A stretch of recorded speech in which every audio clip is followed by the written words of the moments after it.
Welcome to doctor NYR YouTube channel. आज का जो टॉपिक है वो है an overview of a cell.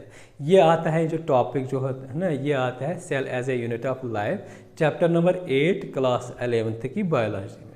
Please take a screenshot. ये एन ओवरव्यू ऑफ सेल जो होता है ना, यहाँ पे क्या होता है, जो सेल होती है ना, चाहे वो एनिमल का हो या प्लांट का हो या प्रोकैरियोट हो, तो यहाँ पे क्या दिखाता है, उसका ओवरव्यू दिखाएंगे हम। मतलब जो भी चीज़ें आएंगी इनको हम डिटेल में हम नेक्स्ट वीडियोस में पढ़ेंगे। हम यहाँ पे 1 बाय 1 पढ़ेंगे, यहाँ मतलब ओवरव्यू दिखाएंगे यहाँ पे सुपरफिशियली। अगर हम देखेंगे प्लांट सेल की बात करेंगे ना, प्लांट सेल की जो आउटर बाउंड्री जो होती है वो होता है, उसको बोलते हैं सेल वॉल। मतलब यहाँ पे मैंने बनाया एक सेल, ठीक है ना। ये जो होता है आउटर बाउंड्री जो होती है, ये इसी को बोलते हैं सेल वॉल। सेल वॉल के अंदर एक और लेयर होता है इस तरीके से। तो प्लांट में क्या होता है, आउटर बाउंड्री, प्लांट सेल में सेल वॉल। सेल वॉल जो होता है, सेल वॉल के बाद क्या आता है, जो लेयर आता है उसको बोलते हैं प्लाज्मा मेम्ब्रेन। मतलब प्लांट्स की बात करेंगे, सबसे पहले पे आएगा सेल वॉल, दूसरे पे आएगा प्लाज्मा मेम्ब्रेन, या इसको बोलते हैं प्लाज्मा मेम्ब्रेन को कभी कभी सेल मेम्ब्रेन भी।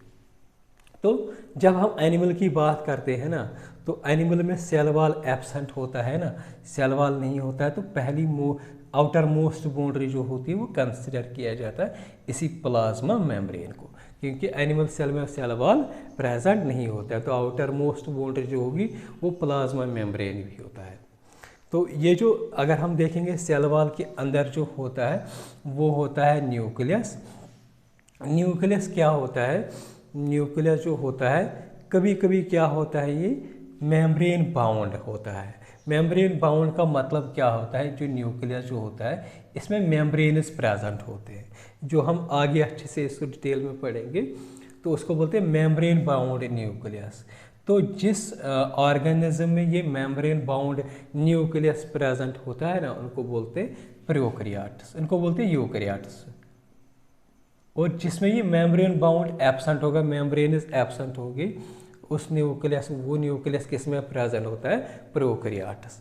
तो यहाँ पे क्या होता है, ये जो मेम्ब्रेन बाउंड न्यूक्लियस जो होता है ये किस में प्रेजेंट होता है, यूकैरियोटिक सेल। और जो जिसमें ये लैक करता है वो किस में, मतलब जो जहाँ जिस सेल में जो होता है ये मेम्ब्रेन्स, न्यूक्लियस में मेम्ब्रेन्स प्रेजेंट नहीं होते, वो कहाँ पे प्रेजेंट होगा, प्रोकैरियोटिक सेल। ये न्यूक्लियस में क्या होता है, जेनेटिक मटेरियल होता है। न्यूक्लियस के अंदर अगर हम देखेंगे ना, इसके अंदर एक जेनेटिक मटेरियल होता है, चाहे वो RNA हो या DNA हो, ठीक है ना। दोनों प्रेजेंट नहीं, या तो ये होगा या ये होगा। किसी किसी सेल में RNA होता है, फॉर एग्जांपल कोई ऐसा बैक्टीरिया होता है जिसमें RNA होता है, या कोई ऐसी सेल होती है जिसमें DNA प्रेजेंट होता है। तो इसकी अगर हम ये पोर्शन देखेंगे ना सेल का, ये वाला पोर्शन, मतलब ये न्यूक्लियस और साइटोप्लाज्म के बीच वाला जो पोर्शन, इसको बोलते हैं साइटोप्लाज्म। साइटोप्लाज्म जो होता है ना, ये बिल्कुल फ्लूइड जैसे नहीं दिखता, बिल्कुल लिक्विड जैसे नहीं दिखता, ये सेमी फ्लूइड होता है, मतलब जेली टाइप का होता है। मतलब ये जो साइटोप्लाज्म जो होता है ये लगभग ऑक्यूपाई करता है सेल का मोस्ट वॉल्यूम, यही ऑक्यूपाई करता है सेल, यही साइटोप्लाज्म। और ये जो साइटोप्लाज्म जो होता है ना, इसमें बहुत सारी ऑर्गेनेलीज प्रेजेंट होती हैं, ठीक है ना। मतलब माइटोकॉन्ड्रिया इसी में प्रेजेंट होता है, गोल्गी एपैरेटस इसी में प्रेजेंट, लाइसोसोम्स इसी में प्रेजेंट होता है, एंडोप्लाज्म रेटिकुलम प्रेजेंट होता है। इसलिए यहाँ पे क्या होती है, बहुत सारी सेलुलर एक्टिविटीज़ होती हैं इनमें। ये सेलुलर एक्टिविटीज़ जो है ना, 1 बाय 1 हम इनको पढ़ेंगे। मतलब एंडोप्लाज्म रेटिकुलम क्या फंक्शन करता है, लाइसोसोम्स क्या फंक्शन करते हैं, तो ये साइटोप्लाज्म में ही होता है। जो यूकैरियोटिक सेल जो होती है ना, इनमें क्या होता है, एंडोप्लाज्म रेटिकुलम होता है, और गोल्गी एपैरेटस होता है, माइटोकॉन्ड्रिया होता है, लाइसोसोम्स होता है, और माइक्रोबॉडियज और वैक्यूलस होते हैं। ये जो सब ऑर्गेनेलीज जो होते हैं ना, स्ट्रक्चर जो होते हैं, इनको बोलते हैं ऑर्गेनेलीज। और जब हम यूकैरियोटिक सेल की बात करते हैं ना, ये सभी ऑर्गेनेलीज क्या होते हैं, मेम्ब्रेन बाउंड, क्या होते हैं, मेम्ब्रेन बाउंड। तो ये सभी ऑर्गेनेलीज जो होते हैं ना, ये एब्सेंट होते हैं प्रोकैरियोटिक सेल, लेकिन ये प्रेजेंट किस में होते हैं, यूकैरियोटिक सेल। एक इम्पॉर्टेंट सेल ऑर्गेनेली जो होती है वो क्या होती है, वो होती है राइबोसोम्स। राइबोसोम्स क्या होते हैं, कभी कभी क्या होता है जो सेल जो होती है ना, न्यूक्लियस के साथ, ये न्यूक्लियस है, ये पूरा सेल है, इसके साथ कुछ स्ट्रक्चर्स होते हैं जिनको बोलते हैं एंडोप्लाज्म रेटिकुलम। इन एंडोप्लाज्म रेटिकुलम में कभी कभी क्या होते हैं, कभी ये होते हैं दूसरे मतलब क्लोरोप्लास्ट में भी होते हैं, माइटोकॉन्ड्रिया में भी होते हैं, ये बिल्कुल जो होते हैं ना ग्रैन्युलस टाइप, मतलब रेत के जैसे दाने होते हैं, तो इनको बोलते हैं राइबोसोम्स। ये राइबोसोम्स जो होते हैं छोटे छोटे जो होते हैं ना, इसमें मेम्ब्रेन्स नहीं होते हैं, इसलिए इनको बोलते हैं मतलब ये ऑर्गेनेलियस जो होते हैं राइबोसोम, ये नॉन मेम्ब्रेन बाउंड ऑर्गेनेलियस होते हैं।